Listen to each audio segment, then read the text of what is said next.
in India, when we have the budget and you ask corporate honchos what they think about it, it's always 110% out of 100. Yeah. But that's the kind of pliancy that unfortunately is also now showing up in the US. And I've always been saying that, you can talk all you want about institutions, but give enough time to a political authoritarian and every institution crumbles. And now people are saying, oh, we have to deal with 4 more years of Trump, so let's kowtow. The kinds of delegations that are going to Mar-a-Lago to bend the knee is actually very worrisome, because it suggests that they're preparing for 4 years of fealty. I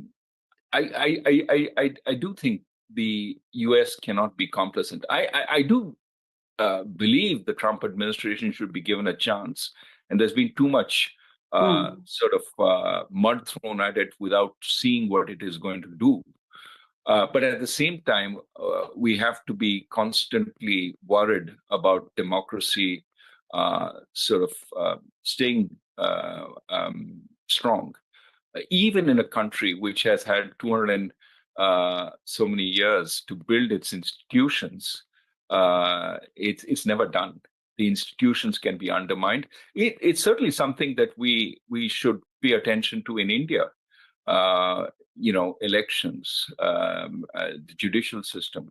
We need to constantly be reevaluating these to see if they do what they promise to do, and whether they strengthen democracy as they should.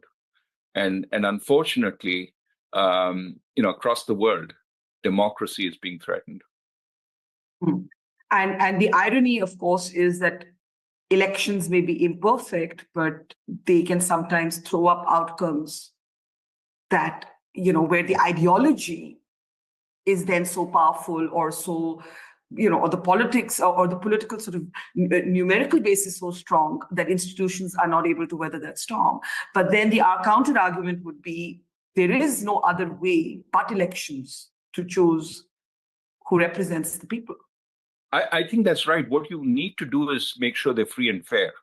That is, all sides who take part in an election start off with a level playing field, and the elections themselves are not manipulated in such a way as to favor one side or the other.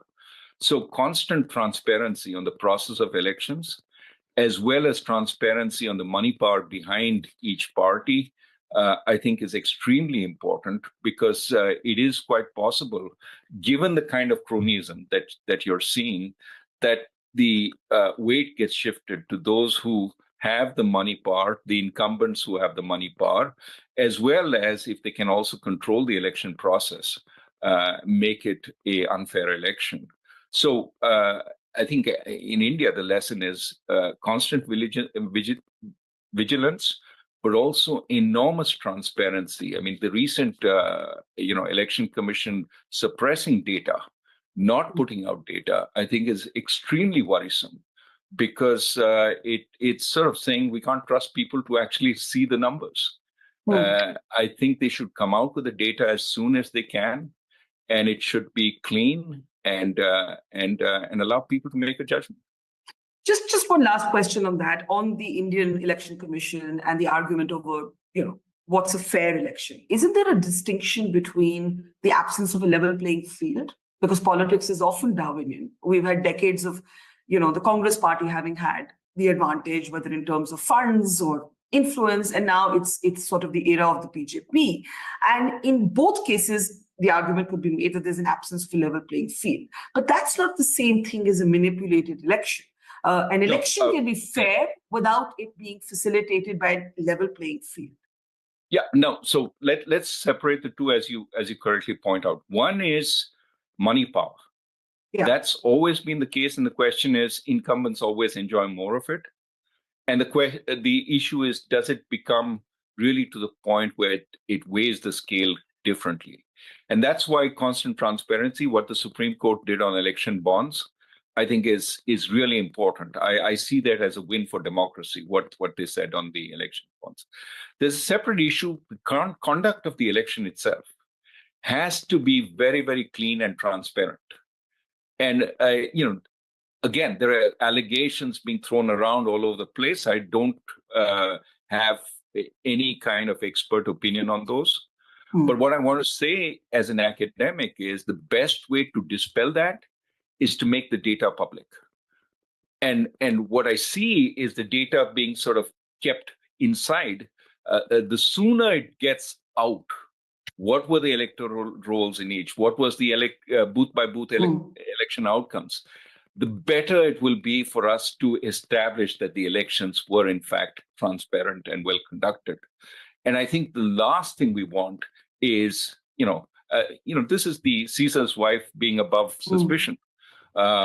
Gender, let's adjust for gender. The point is there are institutions that have to be completely transparent. And the best way is to show sunlight on all that they do, which means data.